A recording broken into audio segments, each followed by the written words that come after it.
কি গরম পড়েছে রে বাবা। উফ, বাইরে বেরোনোর উপায় নেই একেবারে, এত গরম পড়েছে। একটু ফোনটা দাও তো, একটু দাদাকে ফোনটা করি। আরে ফোন নিয়ে কি করবে? ফোনে তো ব্যালেন্সই নেই। কি বলছো রিচার্জ নেই? এই তো কদিন আগে রিচার্জ করলাম, এখন তো রিচার্জের দাম বেড়ে দ্বিগুণ হয়ে গেছে।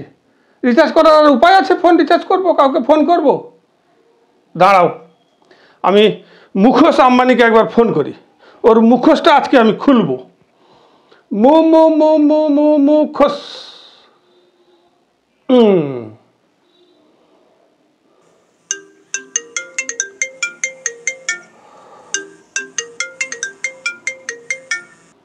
হ্যালো, নমস্কার স্যার, আমি জয়হো টেলিকম থেকে আকাশ আরে বলছি। দেখ তোরিকে, তোর মালিককে দে, আপনি আমাকে বলুন কি তোর সমস্যা? মালিককে দে, তোর সঙ্গে আমার কোনো কথা নেই, তোর মালিককে দে, মুখোশকে দে। অ্যাকচুয়ালি স্যার উনি তো ব্যস্ত মানুষ, সমস্যাটা আমাকে বলুন। না না, তোর সঙ্গে আমি কোনো কথা বলতে চাইছি না, তোর সঙ্গে আমার কোনো কথা নেই, তোর মালিক মুখোশকে দে।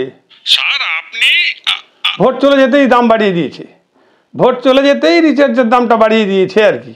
হ্যাঁ, আমরা ভোট দেই, আমাদের ভোটে সরকার তৈরি হয়, দাম বাড়িয়ে দিয়েছে।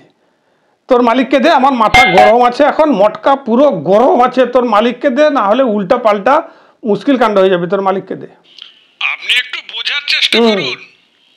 আচ্ছা আচ্ছা আচ্ছা, আপনি একটু বোঝার চেষ্টা করুন, শুনুন আমি কি তোর বলছি। মালিককে দে তো।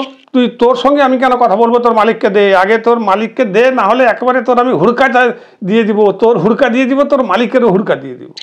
স্যার আপনি এরকম করলে কিন্তু আমরা লাইনটা হুড়কা জানিস না কি জিনিস? তাছাড়া হুড়কা কি? না, তোদের তো হুড়কা নেই, তোদের তো দরজায় সব সিটস খটস লাগানো থাকে। হুড়কা দরজায় থাকে, দরজায় দরজায় দরজায় যেটা লাগানো হয় সেটা হুড়কা, জানিস না? দ্বিগুণ করে দিয়েছে একবার রিচার্জের দাম। স্যার আপনি ওহ, তোর মালিককে দে, না হলে আমি কাটতে বাধ্য হব স্যার। আরে শালা, তোর মালিককে দে। স্যার আপনি কিন্তু বাজে কথা বলছেন। বাজে কথা? বাজে কথা এখনো শুরু করিনি, এখনো বাংলা শুরু করিনি। বাংলা শুরু করলে একেবারে একেবারে বাঁশ চলে যাবে, বুঝতে পেরেছিস? দে, তোর মালিককে দে। উনি ছেলের বিয়ে ছেলের বিয়েতে, ছেলের বিয়ের খরচা তুলছে জয় হো কোম্পানি, ছেলের বিয়ে। হুড়কা, আমার হুড়কা রেডি আছে, তুই আগে তাড়াতাড়ি তোর মালিককে দে। তোর সঙ্গে আমি কোনো কথা বলবো না, কি করে দেখ আমি তো